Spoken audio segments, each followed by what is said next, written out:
नमो नमः मित्रों, संस्कृत जीवन में आप सभी का स्वागत है। हम लोग अपनी साहित्य की कक्षा में उपस्थित हैं, जिसके अंतर्गत भर्तृहरि कृत नीति शतकम ग्रंथ का अध्ययन हम लोग कर रहे हैं। और कल की कक्षा से हम लोगों ने दुर्जन पद्धति को समाप्त कर सुजन पद्धति के श्लोकों का आरंभ कर दिया है। तो अभी तक की कक्षाओं में हम लोगों ने कुल 57 श्लोकों का अध्ययन कर लिया है। आज उससे आगे के श्लोक 58, 59, 60 के साथ आप सभी के समक्ष उपस्थित हैं।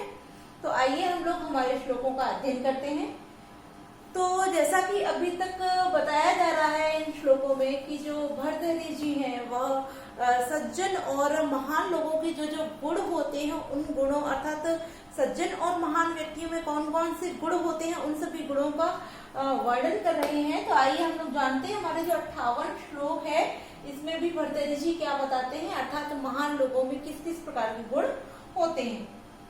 तो पहले वाचन कर लेते हैं, तत्पश्चात जानते हैं श्लोक के अर्थ को। कि करे श्लाघ्या त्याग शिरसि गुरुपाद प्रणीता मुखे सत्यावाणी विजयी भुजयोर वीर्यमतुलम रति स्वस्था वृत्ति श्रुतिम अधिगतम च श्रवणयो ऐश्वर्येण प्रकृति महता मंडनम इदम। अब यहाँ आभूषण अर्थात जो महताम से तात्पर्य है कि जो सज्जन व्यक्ति होते हैं, महान लोग होते हैं, उनके मंडनम इदम माने यह, मंडनम माने आभूषण होते हैं, अर्थात प्रकृति स्वभाव से ही महान व्यक्तियों के ये सभी आभूषण बताए गए हैं। तो आइए जानते हैं इस श्लोक में जो आभूषण बताए गए हैं महान व्यक्तियों के, तो देखते हैं वह कौन कौन से आभूषण हैं।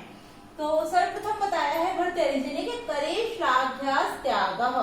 करे कहते, कर माने होता है हाथ, और करे जो है वो सप्तमी विभक्ति अर्थात यहाँ हम जितने भी दिखते जैसे करे दिया है, शिरसि है, मुखे है, विजयी है, हृदय है और श्रवणयो, तो ये सभी शब्द जो हैं वो सप्तमी विभक्ति में ही प्रयुक्त किए गए हैं। तो यहाँ पर जो है वो हमारा सप्तमी विभक्ति हो जाती है। सप्तम में अधिकरणे सूत्र से यहाँ सप्तमी विभक्ति होती है। और जैसा यहाँ श्रवणयो आप देखते हैं तो श्रवणयो सप्तमी विभक्ति का द्विवचन यहाँ प्रयोग किया गया, क्योंकि कानों की बात करें तो कान दो होते हैं, इसलिए यहाँ श्रवणयो सप्तमी द्विवचन में प्रयुक्त किया गया है।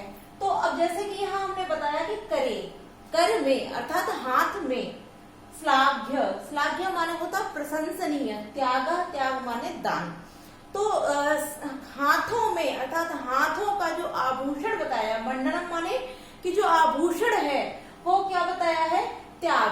अब त्याग से तात्पर्य क्या है, हाथों से कोई त्याग कैसे हो सकता है? त्याग से तात्पर्य है कि किसी भी वस्तु का किसी व्यक्ति को दान देना। कि हाथों का जो आभूषण है अर्थात हाथों में श्लाघ्य प्रशंसनीय त्याग अर्थात दान देना। तो हाथों में प्रशंसनीय दान देना, ऐसा नहीं कि कोई आपको जबरदस्ती दान दिलवाए, ऐसा दान नहीं। प्रशंसनीय, अपनी प्रशंसा स्वेच्छा से किसी व्यक्ति को दान करना ही हाथों की शोभा को बढ़ाता है। आगे कहते हैं कि शिरसि गुरुपाद प्रणेता, शिरसि माने सिर में अर्थात सिर पर, गुरुपाद गुरु चरणों में, गुरु आप जानते हैं, पाद माने चरणों में, गुरु के चरणों में, प्रणेता तात्पर्य प्रणाम करना अर्थात स्नेह। के सिर पर गुरु चरणों का प्रणाम करना या गुरु चरणों का स्नेह।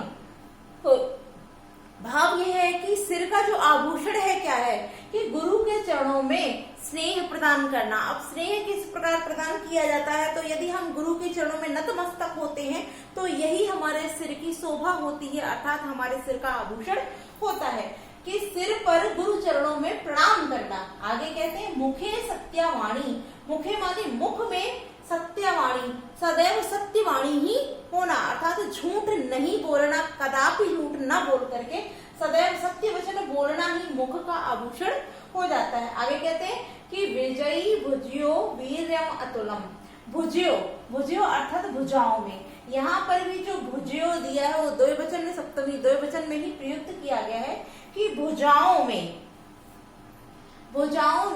वीर्यम पराक्रम, वीर मान होता पराक्रम, और अतुलम अर्थात अतुलनीय, कैसा, विजयी, विजय के योग्य, कि भुजाओं में विजय योग्य अतुलनीय पराक्रम होना। आगे कहते हैं हृदय स्वस्था वृत्ति, हृदय माने हृदय में, स्वस्था वृत्ति स्वस्थ वृत्ति तात्पर्य निर्मल व्यवहार अर्थात निर्मल भाव होना। श्रुतिम अधिगतम च श्रवणयो, श्रवणयो अर्थात कानों में, श्रुतिम अधिगतम श्रुतियों के अधीत से प्राप्त होने वाला ज्ञान। तो यहाँ बता रहे हैं, पुनः एक बार देखते हैं कि करे हाथों में प्रशंसनीय दान देना, सिरसी सिर पर गुरु चरणों में प्रणाम करना, मुखे मुख में सत्यवाणी होना, भुजाओं में विजय योग्य अतुलनीय पराक्रम या बल होना। आगे कह रहे हृदय स्वस्था वृत्ति, हृदय में निर्मल व्यवहार या वृत्तियां विचार होना, और कानों में श्रुतियों को अधीत माने पढ़ने से आया हुआ अर्जित किया हुआ ज्ञान, चा माने और। विना ऐश्वर्येण, बिना ऐश्वर्य अर्थात ऐश्वर्य के बिना, ऐश्वर्य से तात्पर्य है धन के बिना, धन के बिना ही, इदम माने यह, प्रकृति महताम मंडनम अर्थात यह स्वभाव से ही सज्जनों के आभूषण हैं। तो अर्थ समझ में आ गया होगा कि हाथों में प्रशंसनीय दान देना, हाथों के द्वारा किसी को प्रशंसनीय दान देना, सिर पर गुरु चरणों में प्रणाम करना अर्थात उनका स्नेह होना, आशीर्वाद होना, मुख में सदैव सत्यवाणी का निवास होना, भुजाओं में विजय प्राप्त करने योग्य अतुलनीय बल, अतुल अर्थात जिसकी तुलना नहीं की जा सकती ऐसा अतुलनीय बल होना, हृदय में निर्मल व्यवहार रखना, और कानों में श्रुतियों से अधीत किया गया अर्थात ग्रहण किया हुआ ज्ञान होना। यह सब इदम माने यह बिना ऐश्वर्य के, ऐश्वर्य से रहित अर्थात धन संपत्ति के बिना ही स्वभाव से सज्जनों के आभूषण होते हैं। तात्पर्य है कि जो सज्जन व्यक्ति होते हैं उन्हें किन्हीं बाहरी आभूषणों की आवश्यकता नहीं होती है। क्यों नहीं होती है? क्योंकि उनके अंदर इतने गुण ही विद्यमान होते हैं जो स्वयं में उनकी शोभा को बढ़ाते रहते हैं। जब उनके गुणों के द्वारा ही उन व्यक्तियों की शोभा निरंतर सदैव बढ़ती रहती है, तो उन ऐसे महान लोगों को बाहरी आभूषणों की कोई आवश्यकता नहीं होती है।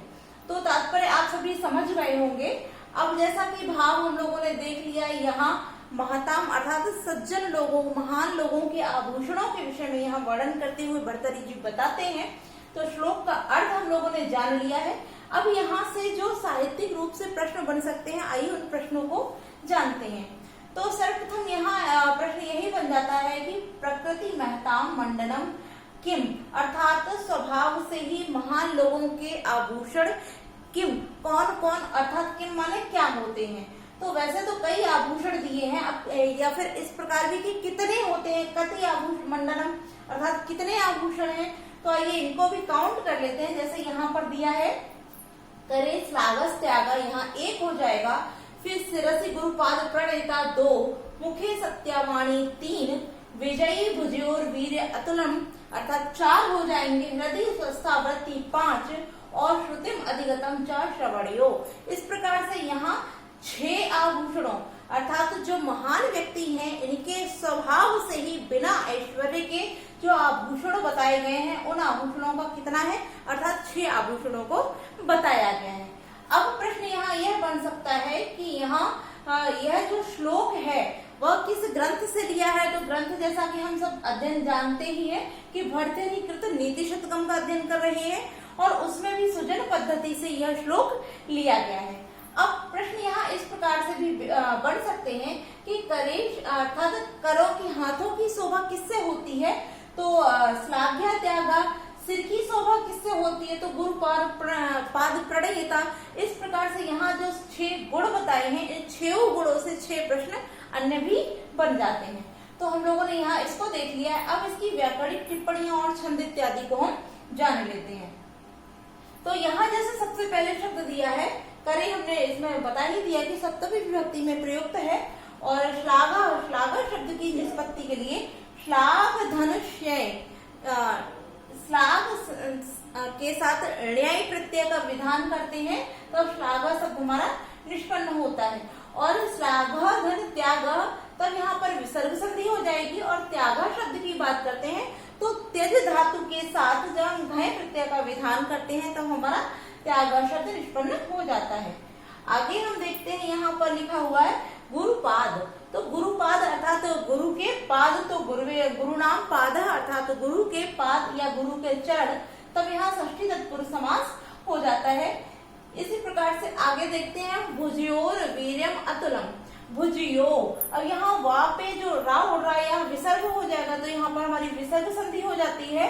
और वीर्यम धन अतुलम यहाँ हमारी मो अनुस्वार से अनुस्वार संधि हो जाती है। अगर विजयी शब्द जो एक शब्द और छूट गया है, प्रणीता। प्रणीता शब्द की निष्पत्ति अर्थात इसकी निष्पन्नता के विषय में बात करें तो यहाँ पर प्रणय के साथ इनि और इन के बाद तल और टाप प्रत्यय के विधान से प्रणीता शब्द हमारा निष्पन्न हो जाता है। अब हम देखते हैं विजयी शब्द जो है, तो वी के साथ जी धातु, वी उपसर्ग है, जी धातु है और जी धातु के साथ इन प्रत्यय के विधान से ऋणी प्रत्यय के विधान से विजयी शब्द हमारा निष्पन्न हो जाता है। अब यहाँ लिखा हुआ वीर्य, तो वीर्य शब्द में वीर के साथ यत प्रत्यय के विधान से वीर शब्द हमारा बन जाता है। और जैसा कि संधियां हम लोगों ने जान ली है, आगे हम वृत्ति शब्द की बात करें तो वृत्ति शब्द की कई बार हम लोगों ने इसकी चर्चा कर ली है, तो इसको यहीं छोड़ देते हैं क्योंकि वृत्ति शब्द की निष्पत्ति हम लोग कई श्लोकों में देख चुके हैं। आगे देखते हैं हम, हमारा लिखा हुआ है अतुलम। यहाँ जो अतुलम शब्द है, तो अतुलम शब्द में नास्ति तुला यश सह, तो यहाँ पर हमारा बहुब्रीहि समास का विधान किया गया है। अब आगे देखते हैं, हमारा लिखा हुआ यहाँ पर श्रुतिम। तो श्रुति शब्द जो है, तो श्रुति शब्द श्रु धातु के साथ जब कित प्रत्यय का विधान करते हैं तो श्रुत शब्द बन जाता है। तो इस प्रकार से यहाँ श्रुति शब्द बनेगा। और आगे हमारा लिखा हुआ है बिना ऐश्वर्य। यहाँ पर भी देखते हैं, यहाँ पर रा हो गया अर्थात तो यहाँ जो श्रवणियों पर विसर्ग थी उसको रा हो गया। इसके बाद देखते हैं बिना धन अपि तद ऐश्वर्य। तो बिना धन अपि, यहाँ पर हमारी दीर्घ स्वर संधि हो जाएगी और अपि धन ऐश्वर्य में यड़ संधि का विधान हो जाता है। और बिना के योग में ही यहाँ पर जैसे पृथक बिना नानाभिस तृतीया जो सूत्र है, उससे यहाँ पर बिना के योग में ऐश्वर्य में तृतीय व्यक्ति का विधान कर दिया गया है। अब यहाँ ऐश्वर्य शब्द की हम यदि निष्पत्ति की बात करते हैं तो इसको देख लेते हैं। ईश धन वरच, ईश के साथ वरच, ईश के साथ जब वरच का हम विधान करते हैं तो हमारा शब्द निष्पन्न होता है ईश्वर। और जब ईश्वर शब्द के साथ हम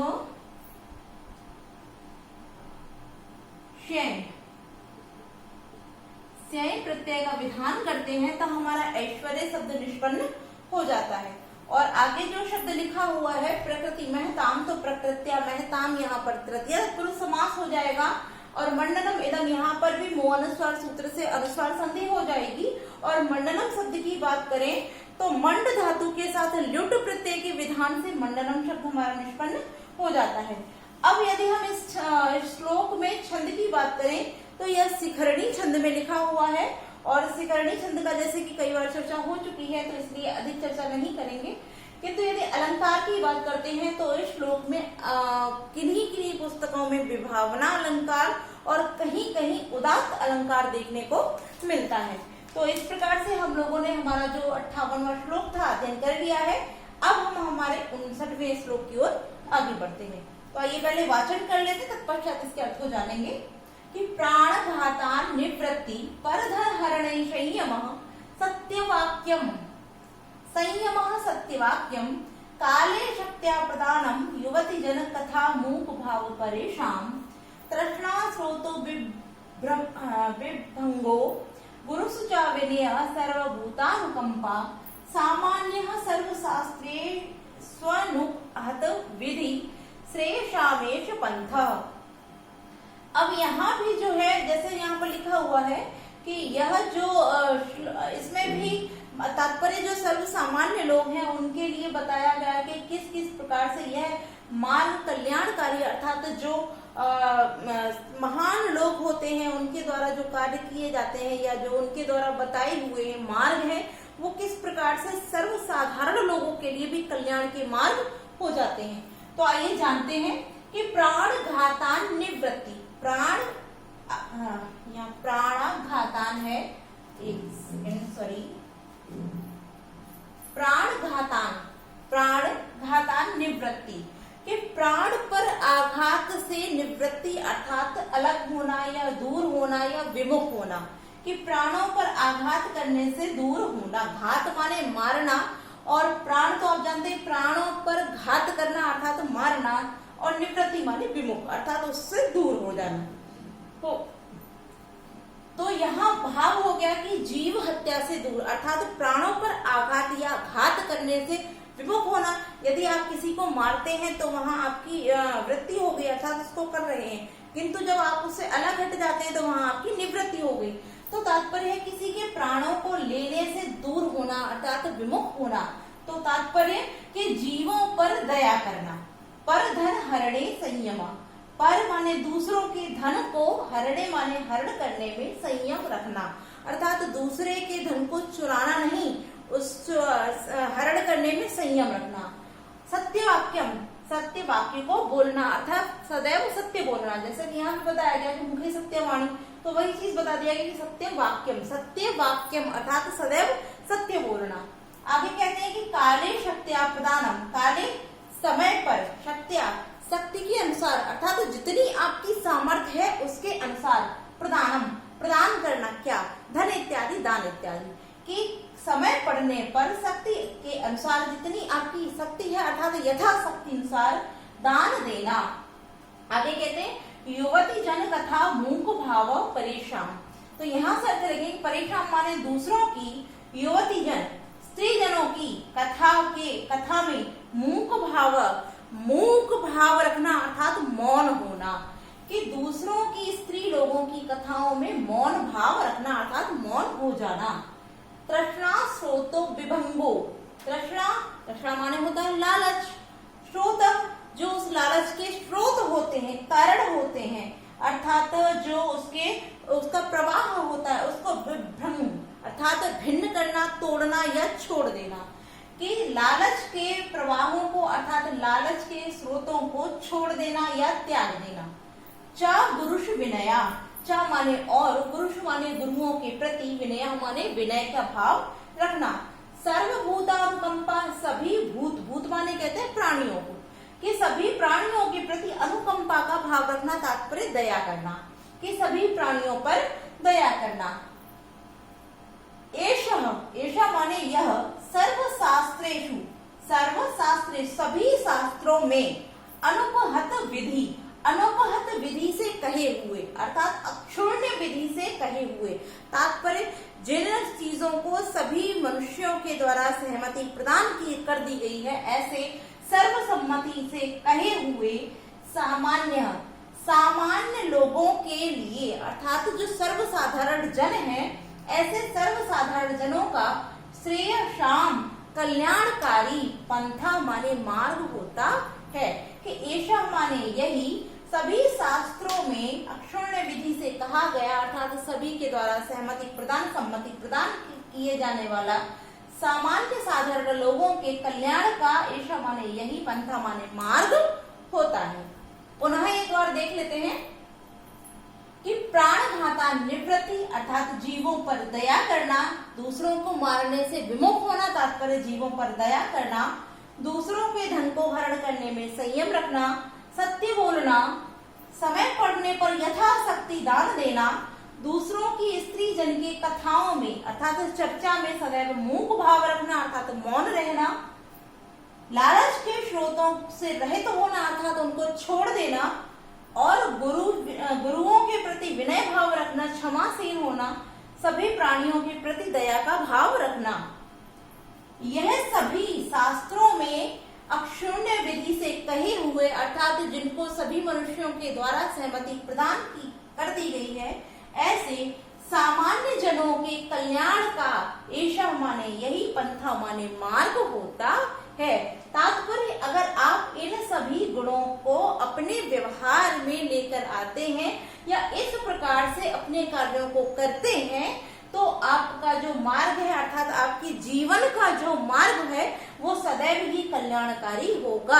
आप यदि जीवों पर दया करेंगे, अर्थात जीवों पर दया से है कि चाहे वो कैसे भी जीव हो, चाहे वो मनुष्य हो, चाहे जीव जंतु हो, आप सभी प्राणियों पर दया करेंगे तो कोई भी आपका शत्रु नहीं होगा। दूसरा, यदि आप दूसरे के धन को हरण नहीं करते हैं, चोरी चकारी इत्यादि आपके अंदर कोई अवगुण नहीं होता है, तो प्रत्येक व्यक्ति आपकी सदैव सहायता करने के लिए तत्पर होगा।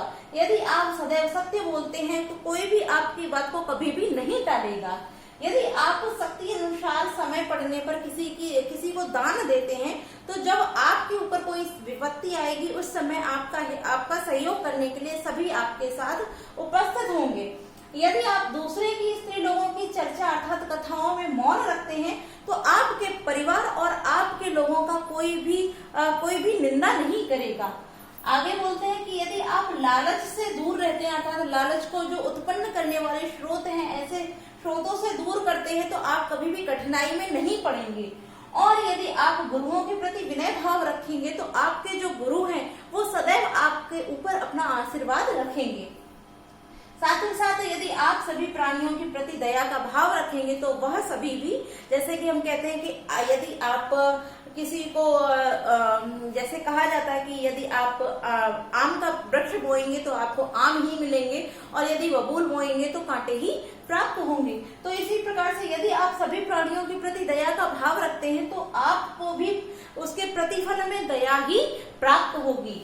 तो सभी शास्त्रों में यह जो अक्षुण्ण विधि से अर्थात इसका कभी नाश नहीं हो सकता है, इस विधि से कहे हुए जो सामान्य जन है, इस संसार में जीने वाले प्रत्येक मनुष्य है, उन सभी के कल्याण का यही मार्ग होते हैं। अर्थात इस प्रकार से यदि कोई व्यवहार करता है तो उसका भी अवश्य ही कल्याण होता है। तो श्लोक का अर्थ जान लिया है, अब जानते हैं आईएएस की व्याकरणिक टिप्पणियां या जो महत्वपूर्ण प्रश्न बन सकते हैं। तो सर्वप्रथम प्रश्न यही बन सकता है कि कल्याण के कितने मार्गों को बताया गया है। तो इसको भी काउंट कर लेते हैं, जैसे बिना प्राणघाता निवृत्ति 1 हो जाएगा, पर धन हरणे संयमा 2, सत्यवाक्यम 3, काले सत्य प्रदानम 4, युवती जन कथा मूक भाव 5, तृष्णा स्रोतो विभंग 6, गुरुसुच विनय 7 और सर्वभूतानुकंपा 8। तो इस प्रकार से कल्याण के 8 मार्गों को भर्तृहरि जी द्वारा बताया गया है। अब दूसरा प्रश्न यहाँ जितने भी ये मार्ग बताए गए हैं इन प्रत्येक मार्ग से एक प्रश्न बन सकता है, जैसे कि प्राणघात अर्थात जीवों पर क्या करना चाहिए, तो दया करनी चाहिए, दूसरे के धन का हरण करने में कैसा भाव होना चाहिए, संयम का भाव होना चाहिए, हम लोगों को सदैव कैसे बात करनी चाहिए अर्थात कैसे वचन बोलने चाहिए, तो सत्य वचन बोलने चाहिए, समय आने पर हमको सत्य अनुसार क्या दान देना चाहिए अर्थात किस प्रकार से। तो प्रत्येक गुण से एक अर्थात प्रत्येक मार्ग से एक प्रश्न बन सकता है। तो आप लोग इन प्रश्नों को देख लीजिए, बाकी जो महत्वपूर्ण प्रश्न था वो हमने देख लिया है। आगे हम लोग इसकी व्याकरणिक टिप्पणियों को देखते हैं। तो जैसे सबसे पहले यहाँ लिखा हुआ प्राणघाता, तो प्राणानाम आघाता अर्थात प्राणघाता, तब यहाँ षष्ठी तत्पुरुष समास हो जाएगा। अब यहाँ जो शब्द हमारा लिखा हुआ निवृत्ति, तो नी उपसर्ग पूर्वक जब हम व्रत के साथ कितने प्रत्यय का विधान करते हैं तो निवृत्ति शब्द हमारा निष्पन्न हो जाता है। पर धन हरणे परस्य धनः, तो षष्ठी तत्पुरुष समास हो जाएगा। और यदि हम बात करें पर धन हरणे पूरे शब्द की, तब भी यहाँ षष्ठी तत्पुरुष पर धनस्य हरणे अर्थात दूसरे के धन का हरण करना, तब भी यहाँ षष्ठी तत्पुरुष समासी हो जाएगा।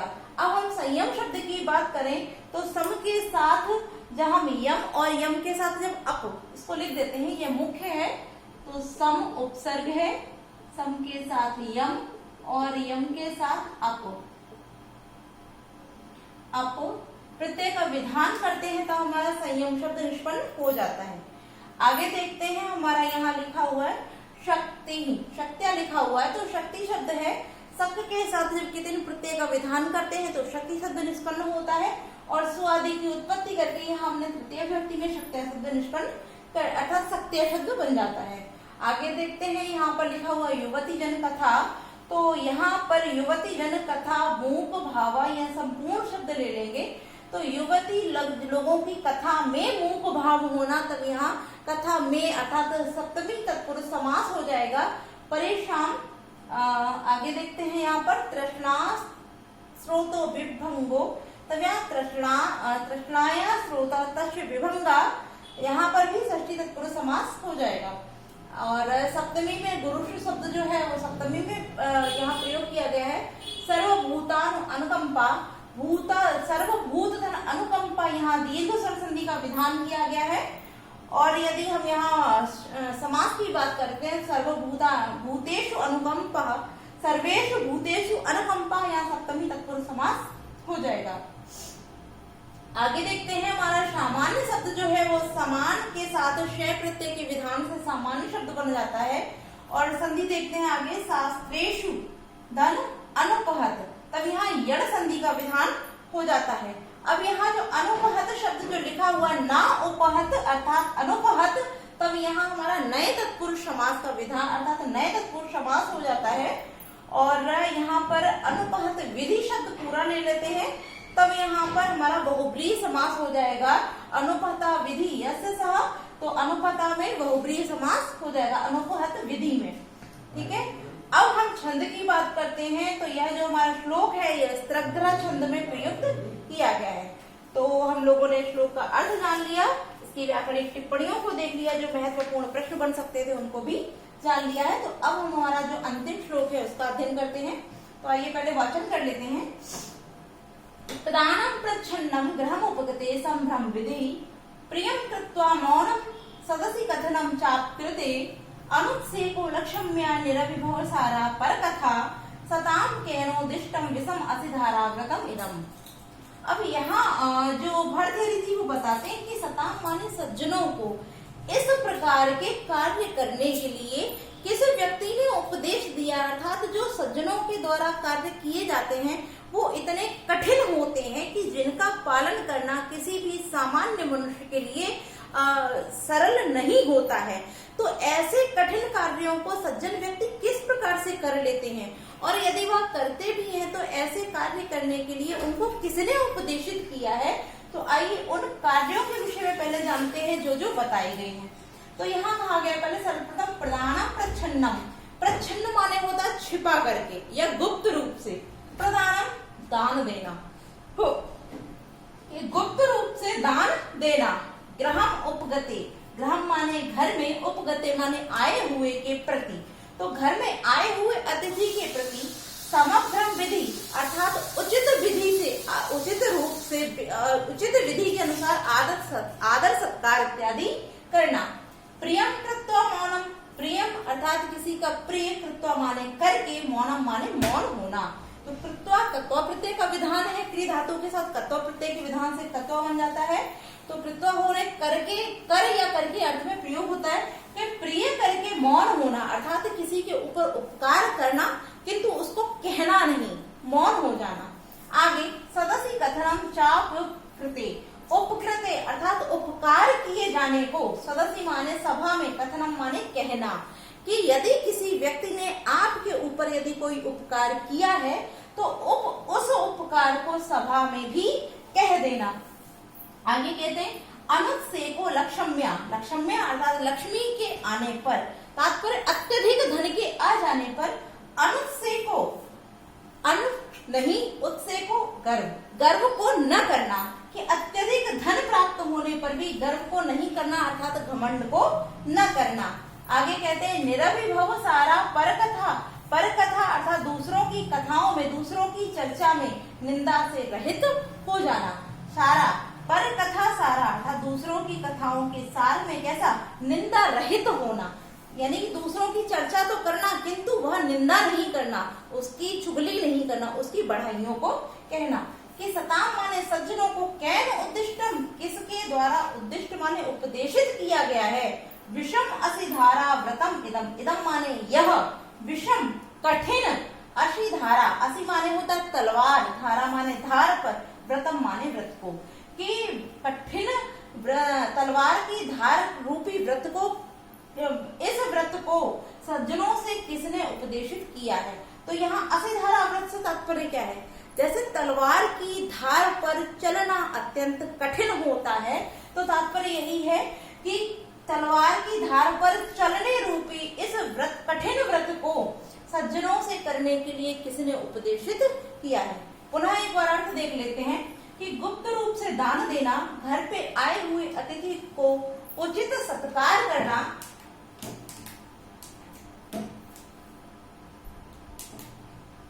घर पे आए हुए अतिथि की उचित प्रकार से सत्कार इत्यादि करना, आदर करना, उपकार करके भी मौन रहना, और अपने प्रति यदि किसी ने उपकार किया है तो उसको सभा में कहना, लक्ष्मी को अर्थात अत्यधिक धन को प्राप्त करके भी घमंड न करना, और दूसरों की कथाओं के सार में निंदा से रहित होना अर्थात अहंकार से रहित होना, उसकी बुराइयों से रहित होना। इदम माने यह तलवार की धार पर चलने जैसे कठिन व्रत को सज्जनों से किसने उपदेशित किया, अर्थात सज्जनों से किसने सज्जनों को कहा है। तो इस प्रकार यहाँ श्लोक अर्थ हो जाता है। अब यहाँ प्रश्न हम देख लेते हैं। तो सर्वप्रथम यहाँ यही पूछा जाएगा इस श्लोक को लेकर के, इसमें कितने व्रतों को बताया गया है। तो 1 2 3 4 5 6, इस श्लोक के अंतर्गत 6 व्रतों का वर्णन किया गया है। अब इस प्रकार से यह अन्य प्रश्न नहीं है, क्योंकि ये अंतिम जो लाइन है ये महत्वपूर्ण सूक्ति है, तो इसको अवश्य ध्यान रखिए। आइए अब इसकी व्याकरणिक टिप्पणियां देख लेते हैं। यदि इस श्लोक में हम छंद की बात करें तो यहाँ शिखरणी छंद है, और यदि अलंकार की बात करते हैं तो यह समुच्चय अलंकार में प्रयुक्त किया गया है। अब यहाँ प्रधानम शब्द जो हमारा है, तो प्र उपसर्ग के साथ दा धातु और ल्युट प्रत्यय के विधान से प्रधानम बनता है। प्रच्छन्न की बात करें तो प्र के साथ छद और छद के साथ कित प्रत्यय के विधान से प्रच्छन्न शब्द हमारा निष्पन्न हो जाता है। उपगते, यहाँ अगर हम संधि देखते हैं तो ग्रहम उपगते अर्थात अनुस्वार संधि हो जाएगी। उपगते शब्द की निष्पत्ति देखते हैं तो उप धातु के उपसर्ग पूर्व गम धातु के साथ कित प्रत्यय के विधान से उपगत हो जाएगा, और सु आदि की उत्पत्ति से सप्तमी में उपगते शब्द हमारा बन जाता है। आगे संभ्रम विधि दिया है, यहाँ पर संभ्रमस्य विधि, संभ्रम विधि हो जाएगा, तो यहाँ षष्ठी तत्पुरुष समास हो जाता है। आगे देखते हैं हम चाधन उपकृते, तो यहाँ चाधन अपि अपिधन उपकृते, तब यहाँ चाधन अपि में दीर्घ स्वर संधि और अपिधन उपकृते में यड़ संधि हो जाएगी। अब यहाँ जो हमारा मुख्य शब्द है अनुत्सेका, ना उत्सेका अनुत्सेका, तो यहाँ नए तत्पुरुष समास हो जाएगा। और निरभिभव सारा जो शब्द है तो निर्गता अभिभव तस्मात् सा, यहाँ पर बहुव्रीहि समास हो जाएगा। बाकी उद्दिष्टम शब्द में मुख्य, इसको भी देख लेते हैं। तो उद्धन दिश धन कित से उद्दिष्ट शब्द हमारा निष्पन्न हो जाता है। तो आज हम लोगों ने 60 श्लोकों तक अध्ययन कर लिया है। आप